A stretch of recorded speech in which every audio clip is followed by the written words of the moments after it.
Hello, everybody. Let's get started with week four. Week four is really interesting, and it's actually something that I've taught for a very long time, including before I was teaching for real, if you will. I had done a lot of guest lectures on this. I've even done a guest lecture at Baylor in their MBA program prior to deciding to go into academia and as an adjunct or even as a professor as I am now. So anyway, I think this is a very interesting week, and I hope you'll stick with me as we discuss through. If you have had another class with me, whether that's been marketing principles or digital marketing or something like that, then you know that I tend to like to really focus down on this word of mouth marketing. Of course, word of mouth marketing would not exist. Well, of course, social media uses word of mouth marketing as its primary conduit to connect businesses to consumers because there really is no reason for a business to be on social media engaging and working with people if it were not for this word of marketing component. Being able to have their brand ambassadors, their loyal customers connect with other potential like-minded people is the reason why businesses spend so much time and effort on social media. It's the number one way that we can influence word of mouth in a positive way and then try to measure that after the fact. So one of the things that I think is so interesting about this is 2/3 of all consumer products are thought to be influenced by some type of word of mouth marketing. I've heard that number as high as 80%. I've heard it closer to 70%. I personally tend to use the 70% number. If you have family members, friends, etc. Typically, you've heard about something, and that is what prompts you to try something new, a new restaurant, a new piece of technology, a new store, etc.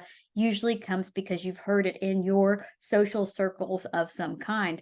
Negative experiences are also a strong driver of word of mouth marketing for consumers. We see that through Yelp and Google reviews and things like that. People are far more likely in our cancel culture society to want to spread negative information, true or not true, about a product or service or brand, etc., that they have had a poor experience with. And that perception is reality. So whether that is a legitimate poor experience or just their perception of a poor experience and it was not normalized based on any other information, that is what we see on these negative experiences. So all very interesting. So anyway, let's talk about opinion leaders. What are opinion leaders? Well, opinion leaders are not necessarily people who just have a high opinion or have opinion about everything. We certainly know that those people do exist, but opinion leaders are actually knowledgeable about specific products or services or activities. We see experts in the field. I mean, that can be an opinion leader, can be somebody, for example, a physician who is recommending specific products or services. We see those folks used to advertise different things on television. I am a doctor and I am also a customer. We see that with Hair Club for Men, right? Their whole ad used to say, "I'm not only the founder, but I'm a client." So those are some opinion leaders. But of course, we have opinion leaders that are kind of a drop down that are not so widespread. We have opinion leaders such as I had a friend who was a chef, and I always used his opinions to tell me where the best restaurants were. And those people can be very much opinion leaders as well. They oftentimes they're highly knowledgeable. Sometimes they are subject matter experts. Sometimes they just have a lot of information on it. We look at things on YouTube, for example, for these opinion leaders. Maybe individuals have so much experience that it makes them somebody that is a very reliable in having that information. Okay, what about the different types of opinion leaders that are kind of narrowed down and we focus on them? They're called market mavens. These really are influencers to a general market, not necessarily to a specific type of group of people, but they may actually have many different types of products that they have opinions on, that they are researching. We see this oftentimes with beauty influencers. They have all kinds of different, they may be selling cosmetics, they may be selling hair products, they might be selling eyelashes and all of the different things that they have. Those would be market mavens, and there's a couple of different types. Typically we just refer to them as influencers because the book does refer to them as offline influentials and online influentials. I think it's perfectly fine just to call them influencers. That tends to be what we think of when we think of influencers, is an online variety at this point in social media. Okay, as we kind of look through them a little bit more, we look for this word of mouth, these opinion leaders, these market mavens, these influencers, if you will, to drive buzz. Buzz generates excitement. Excitement generates sales. So we kind of look at that funnel and what happens. We look at viral marketing strategies that they're able to help implement and facilitate through. This is the reason why they're influencers, because brands are picking up and allowing them to proliferate their message, their brand, their product, service, etc., through this viral marketing. Of course, the book does say things like Snapchat and Twitter, but as you and I all know, there are many others. Facebook, Instagram, and TikTok would certainly be much higher in terms of using that influencer network than even a Snapchat or a Twitter is, because of the generalized and the broader audience that those other social channels have. Okay, communication within groups and opinion leadership. We've got this word of mouth marketing. Of course, we've talked about opinion leaders and market mavens, influencers as a whole, and things like that. So let's think about what an opinion leader is. Well, there they are, that go-to person. As I told you, they may or may not be categorically a subject matter expert. They probably consider themselves one in the subject. You would find on YouTube, for example, a lot of individuals who consider themselves subject matter experts when it comes to, say, authenticating luxury items, whether that's handbags, clothing, etc. There's whole groups of individuals that do that. You also have these sort of opinion leaders when it comes to things like online gaming, and that is really the result of a lot of this passive gaming, where individuals will watch someone else game. That's a passive gaming, but that is a result of an opinion leader. It is category specific most of the time. Like I said, we've got gaming, we've got we've got healthcare, we've got cosmetics, we've got clothing, we've got house and home decorating, we've got food preparation, baking, all of those very categorically specific. And that's what we see when we're looking at a lot of these opinion leaders on these social channels. Okay, so one of the things how does this information change hand? Well, this is fairly common sense, but I'll go ahead and repeat this. An individual seeks information. So, example, I'm curious about how I found a purse at a thrift store, and I want to know if it's truly authentic or not. I'm seeking information. I would go out to YouTube and type that in and find that information. And then the individual volunteers information. So a lot of times, if you follow people on YouTube, for example, or TikTok or whatnot, they're volunteering information. It may be about a specific category across that, but then you are getting more information. There is somebody that I follow on TikTok, and he is always telling you how to get the best discounts and secret menus, and it's really all over the board, but he considers himself this insider, this sort of restaurant insider, if you will, brand insider. And so he's volunteering information, because certainly I wouldn't know to ask for information I didn't know to ask for. So that is one kind of example of that. If we think about how we want to encourage, how we want to facilitate this word of mouth marketing, we do that through advertising. Advertising does generate buzz, and it creates, more conversations around it. Product sampling. If you go to Costco, Sam's, etc., a lot of times they'll give you that free little sample. That is interesting if you've never been involved in that, or if you've never been on the backside of it, how they pay those individuals. And it really is a sales position. They're not just sitting there doing that. They're expected to generate a certain amount of conversion. That is, so I try this little cheese, and then how many people are actually buying it. So that's very measurable, and there are companies that specifically focus on the sampling end of thing. Retailing and personal selling. If you go to a lot of different places, for example, a department store, Dillard's, etc., a lot of those people do work on commission. Even if they don't work on commission, they are being measured against whether or not they were able to sell. So that's something to consider. And then, of course, this buzz creation. How do we create buzz?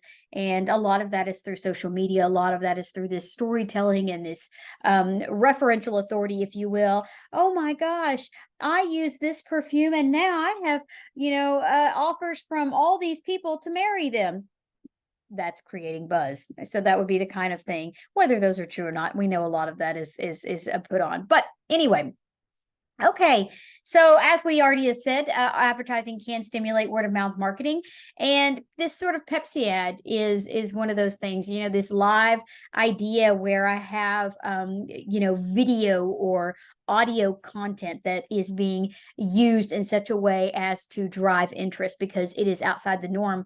A lot of times, static images don't generate a lot of interest anymore because we live in a very noisy world with social media and all of the channels and things that we have at our fingertips. So they have to be very disruptive. They have to come in and they have to find something that is going to disrupt all the noise in the marketplace so that they can generate some attention and some buzz and excitement. Okay, what about these online strategies? Because that is becoming increasingly difficult, certainly for the first 10 years of, online advertising and social and word of mouth. It was easier because fewer people were in the market space and people were very much innovating and trying to find disruptive ways to get to consumers. Viral marketing is this real pass it along strategy. What do I do? How do I get people to pass this along for me? Of course, now they have these ideas that, I'm a super fan. I've got all of these designations. We've got insider clubs like Chick-fil-A has where they measure the individuals who come more often, and they have their own private sort of club and kind of offerings that they're able to have. Some of these folks have taken cues from the brick and mortar and the traditional companies like frequent flyer miles and things like that to try to roll that down and adapt that to these social influencers and these brand ambassadors in order to try to catch this viral marketing and again be disruptive in the marketplace. Blogs do this as well. I mean, I'm sure most of you have at some point or another gotten your information from Reddit or some other type of a blog. And then, of course, Twitter is a micro blogging, but we're definitely seeing this trend toward video blogging, vlogging, micro vlogging, if you will. And that would be from your Instagram reels, your Facebook, same sort of thing. And then, of course, the TikTok feeds as well. Those are really a micro vlogging that we're seeing really generate a lot more buzz than your traditional Twitter, typing it in and things like that. So some of the things that I really enjoy are teaching are this idea of creating consumer trust. You're in a buyer behavior class. So one of the things that we have to do as marketers is get people to want to buy more from us. We've got to understand them enough why they're buying from us, when they're buying from us, how they're buying from us, and why did they choose us over someone else? What differentiated us so that they chose our brand over another? And part of the way that we look at this is all brands need to have this kind of three-tiered effect, this consumer context and capability. So we're going to kind of go through this a little bit, and I'll explain a little bit more. But any one of these that are missing will cause a brand to fail. You can't be lacking these. If you're lacking, then you are going to fail. So let's jump right into it.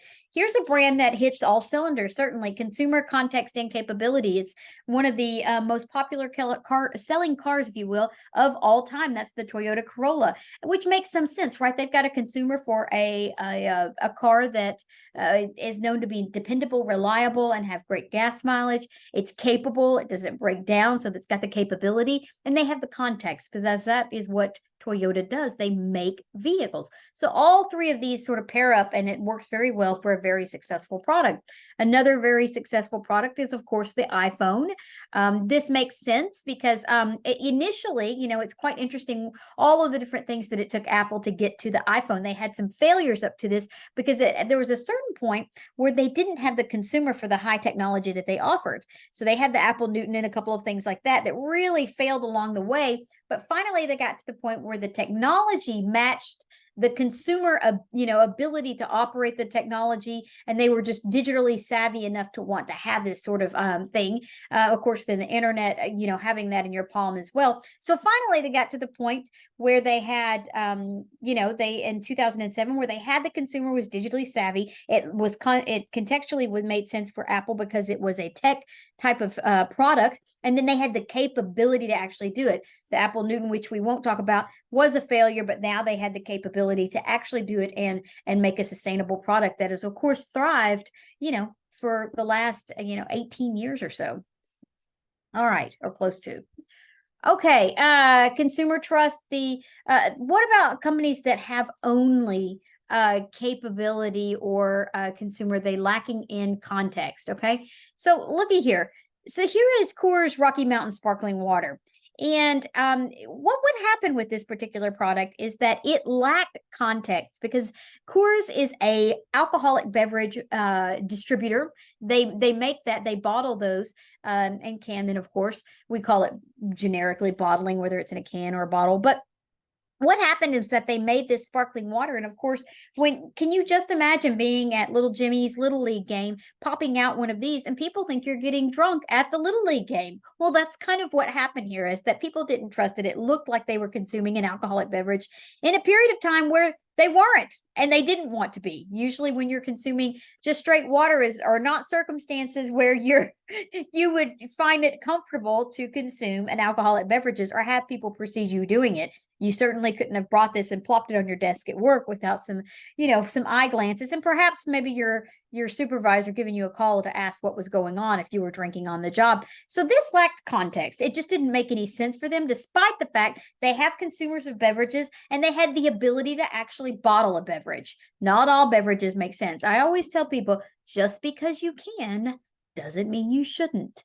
So I have had that come up, that exact phrase come up a lot when I have consulted with companies, because they tend to think that just because they have the capability of doing something that it's totally fine. It's not. Sometimes things simply do not make sense. Okay. So what about the wow potato chips? Capability is really something that oftentimes will get you sued. So if the stroller it collapses and hurts the baby, you're going to get sued. Well, this is a situation with wow potato chips. They PepsiCo, Frito-Lay certainly have the consumers for snacks. We know that they have the context. It makes sense to have a snack in their product line. That's what they have. But they lack the capability to do this one, which is quite interesting because they just didn't research it heavily enough. This particular potato chip was marketed to be healthier and less fattening, and it had this item in it called Olestra. Well, the problem was it made people sick.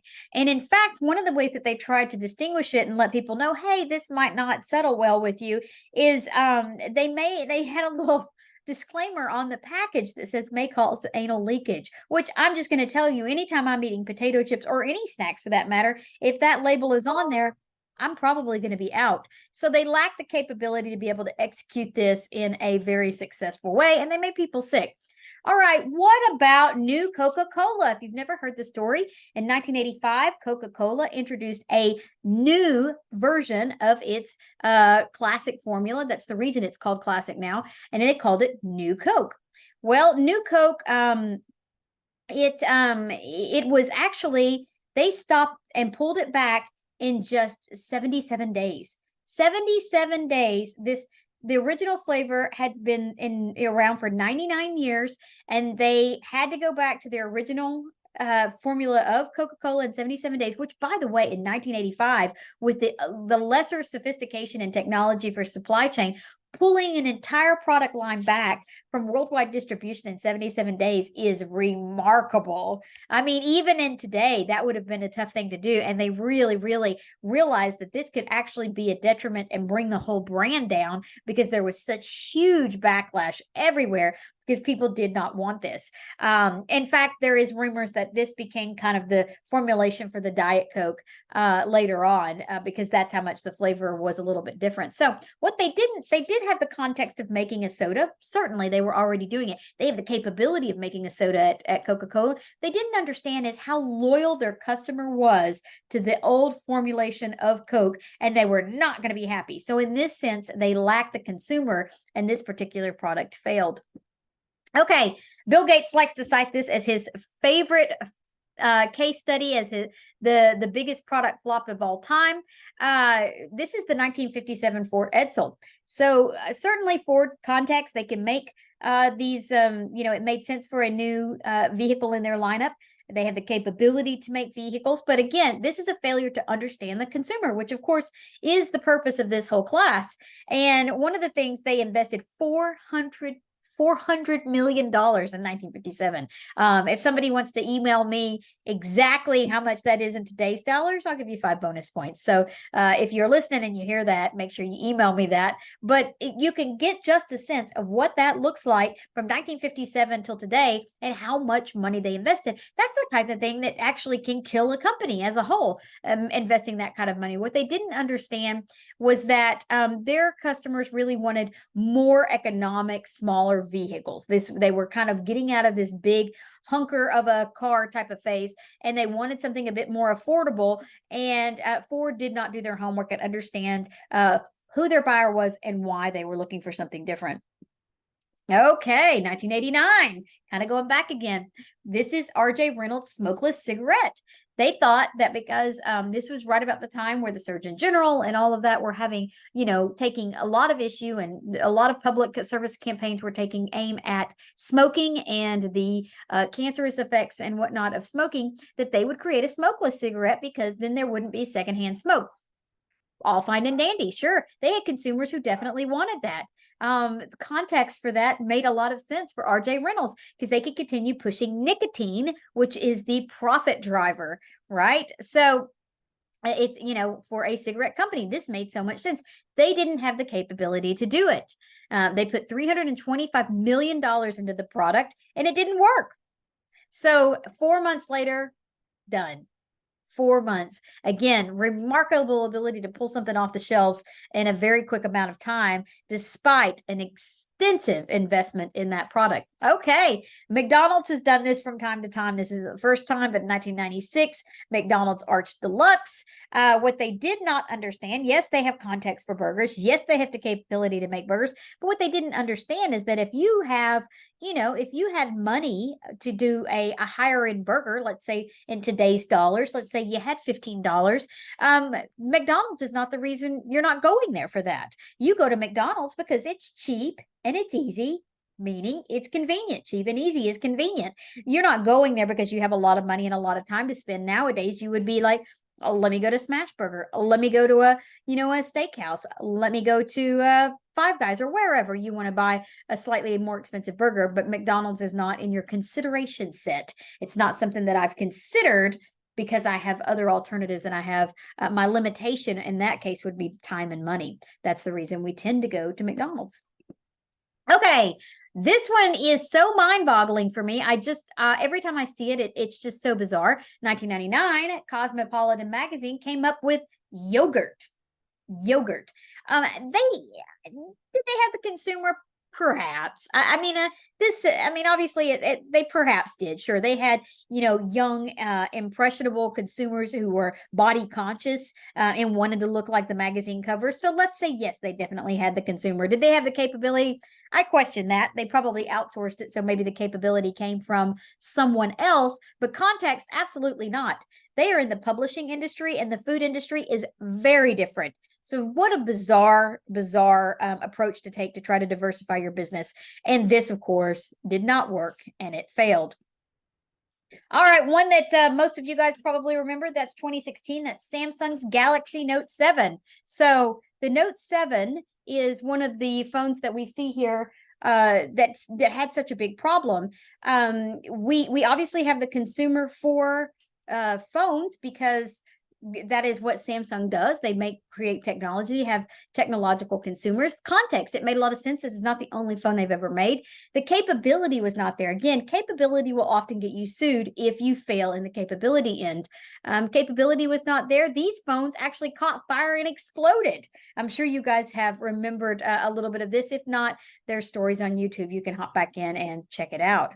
Okay, so let's talk about diffusion of innovations. I won't get too much into this. The book does talk about diffusion of innovations, and in fact, my own dissertation used this as one of its reference points. And Everett Rogers in Diffusion of Innovations. This is how an innovation gets moved into the marketplace, if we want to be kind of more basic about what that means. So how do we know where to play? Well, this is how products, when they're introduced and they go through their life cycle, this is what happens. They go through an inception, they go through people adopting it, they go through proliferation, they go through what we call ubiquity, where you can find them everywhere.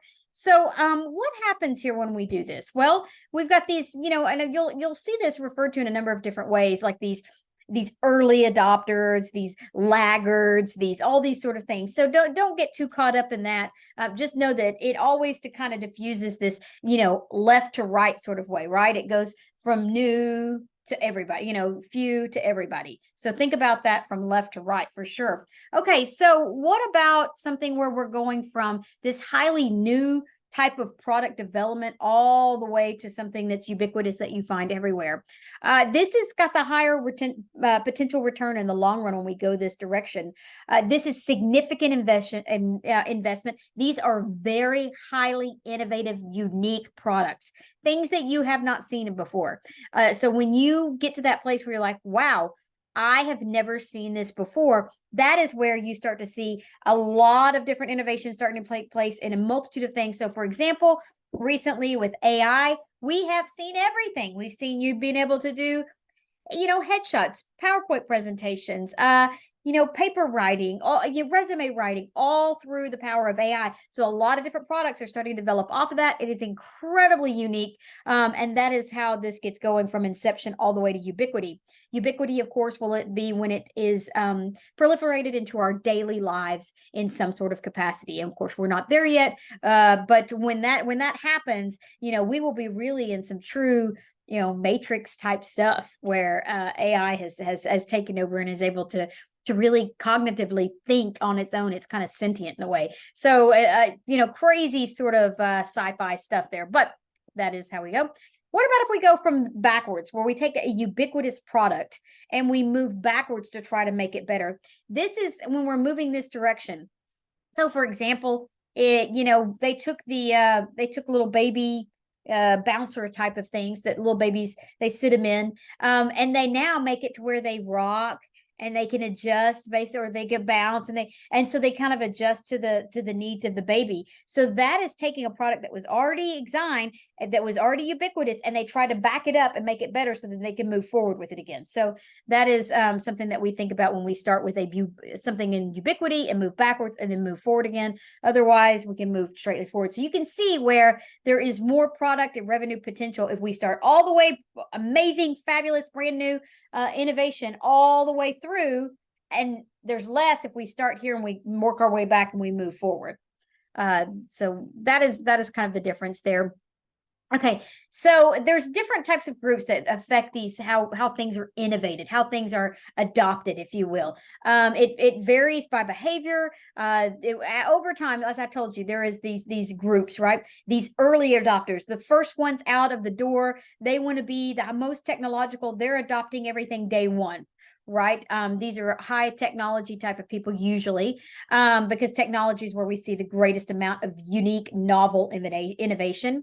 So early adopters, then we get the early majority. Then we're like people, oh, okay, yeah, I'm starting there. That's where we're kind of at with some of the AI platforms. The late majority people kind of coming in a little bit later. And then we see the laggards, people who are far off. Once it's really incorporated into our daily lives, then they're starting to adopt it. Each of these groups differs in their demographics, their education, and all of these sort of things. But there's definitely some characteristics that help appeal depending on the type of product as well. What is an innovation? It's an idea, a practice, a product, a service perceived as new. It is new and unique. It's novel. And the manner in which it spreads is a group phenomenon, this idea that groups together. It's gaining speed. It's like a snowball going down a hill, if you will. As it goes along, it gets more and more and more people until it kind of slows its roll. And these, this sort of thing that we can look at, it can be from no change, that kind of going back a little bit, to really radical change where we're going definitely left to right. Here's again all of those adopter categories, the innovators, the early adopters, early majority, late majority, laggards, and that goes all the way through left innovators, all the way through on the right laggards. And that's how that works. Okay, what is perception? I mentioned perception a couple of times. Perception is really this idea how an individual assigns meaning. right? I say perception is reality. If you perceive something to be it, it's reality.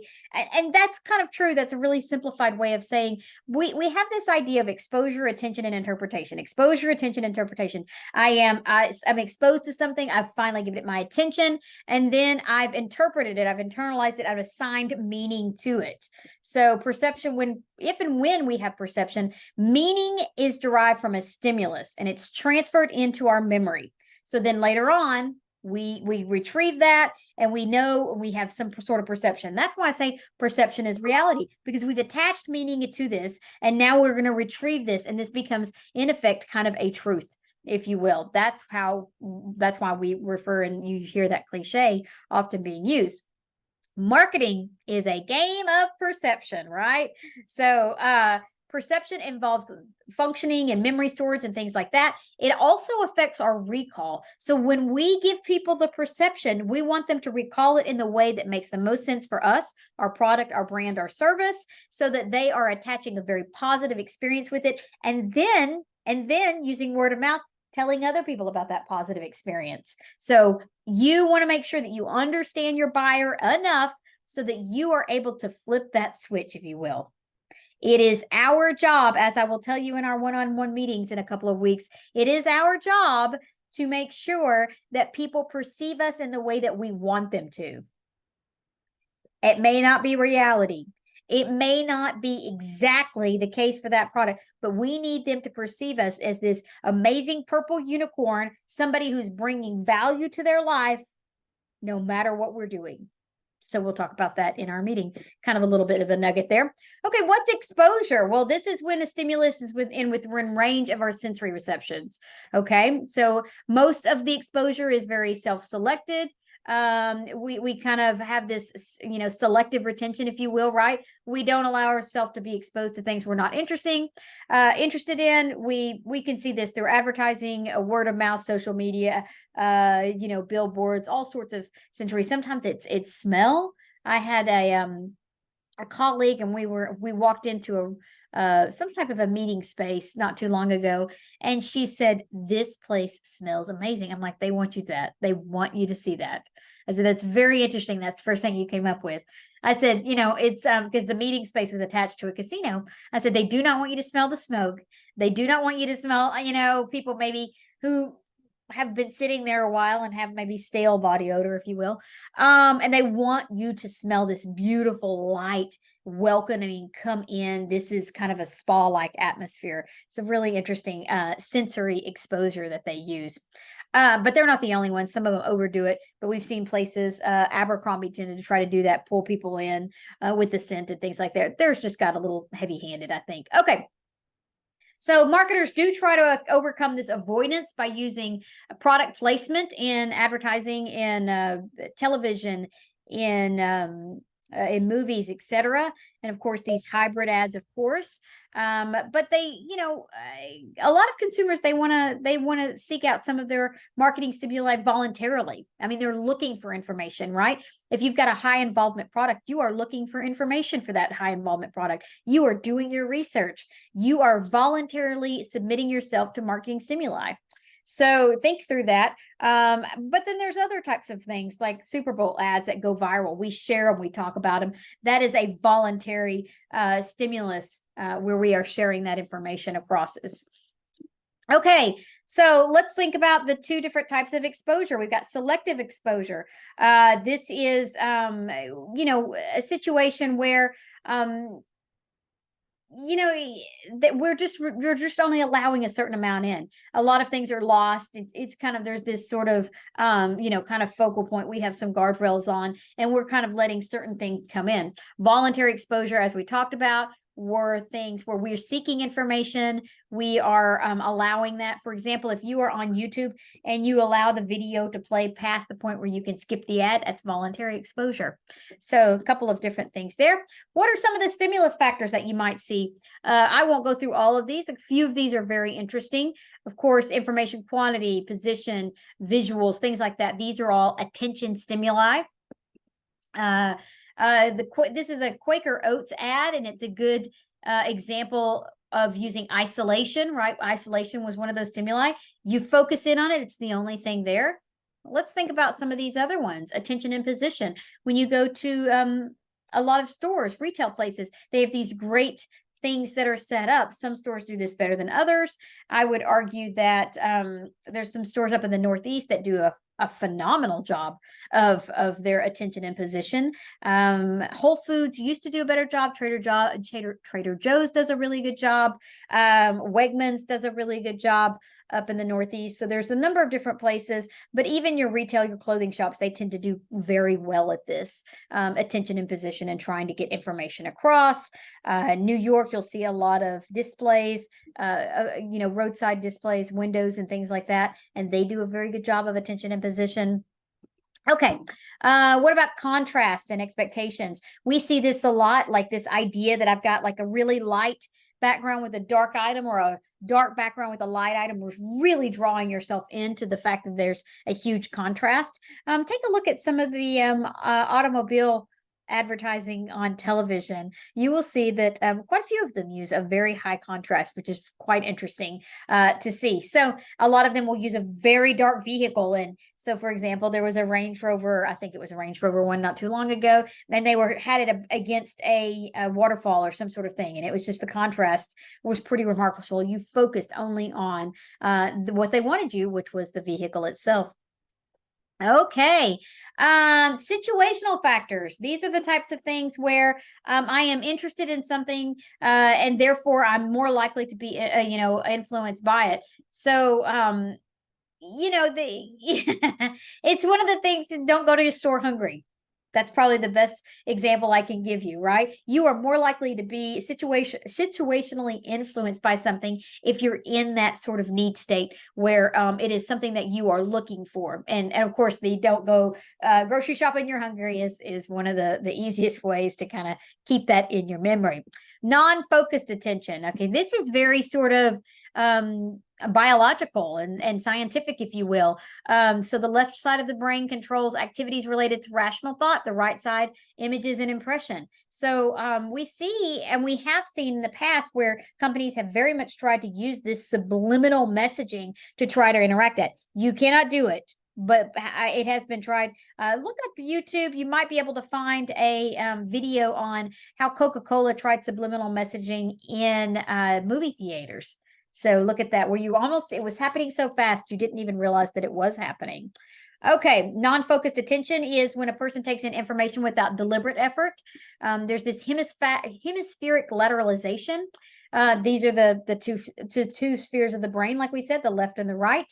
And then, of course, this subliminal messaging. These have generated a great deal of interest, but they are not thought to they don't think that they work. They don't think that they actually affect brand, but certainly they are very much frowned upon to try to subliminally influence an individual based on this sort of rapid exposure to something that is happening in such a way they don't even realize it's happening. It's a really uncomfortable, kind of area for most marketers to be in. I certainly wouldn't ethically want to be playing in that field myself. Okay, we'll hop past that. Let's look at some of the that we've all done. Zapping, and muting. Okay, zipping occurs when we fast forward through a commercial on a pre-recorded program. We've all done that, right? The little, the little 30 second, or the little arrow forward. Zapping involves switching channels, and then we come back, and we come back. That's zapping. And muting, of course, is turning off the sound during a commercial. These reduce the ability for advertisers to reach their intended effect. So that is something to be considering when you are in a place where you are purchasing advertising. What does that look like? Is my content good enough that if it's muted, people can see it? What happens there? Because of the three, certainly muting is the most ideal, because the other ones, they're not getting any content at all. Okay, interpretation. This is the assignment of meaning, as we talked about. There is cognitive interpretation and there is affective interpretation. So what is the difference between the two? Cognitive interpretation is where we can kind of process and categorize new stimuli.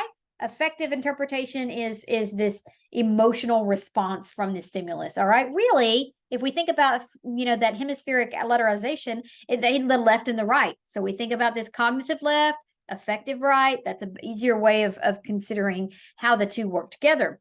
All right, what are the three aspects of interpretation? Well, it's interesting. It's not an absolute, right? The way that we interpret things is not the same as somebody else will. So it's a little bit subjective. It's not something that you can actually put an absolute to, and in terms of measuring it and understanding, here's how they interpreted it, here's how they're going to recall it, and here's how they perceive it.